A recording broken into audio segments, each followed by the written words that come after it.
F1 races into the movie theaters this weekend. I mean, it's theirs, right?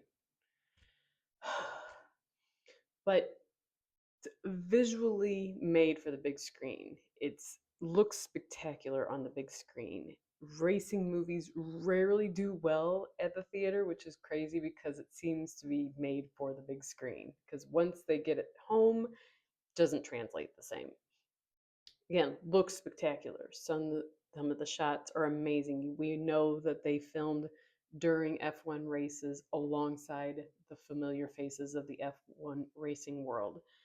It is done by the same director and writer as Top Gun Maverick, and sound design great. I know that they Apple helped modify some in the car cameras for the filming.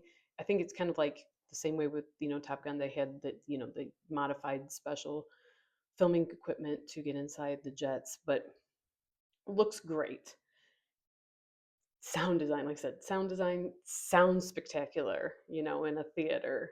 Brad and Damson have really good chemistry. I think you should just go ahead and give this Damson Idris the Black Panther job and just call it a day. He has the looks, the charisma.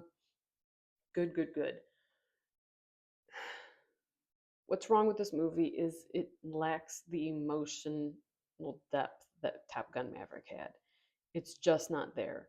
They have a romance that is forced and unnecessary in this movie.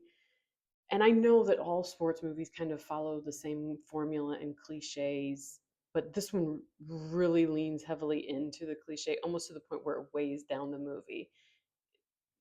And at 2.5 hours long, 2 hours, 35 minutes long, you need something there to want to keep you in the seat. And I'm just not sure that the racing scenes are enough for that kind of length in a movie.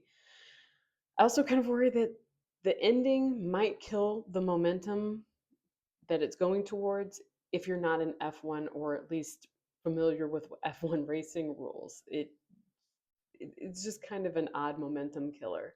So I, I hesitate to say like, yeah, go spend $20 on this movie because I don't think it's worth a $20 ticket. I just really don't. However, I think it should be seen on the big screen because once you get it home and if you're watching it and you're like stopping it every 30 seconds because something's happening or bathroom breaks or grabbing a snack, it's just a very forgettable movie. It's already kind of a forgettable movie. It's just not going to translate well once you see it and stream it at home. So do with that information what you will.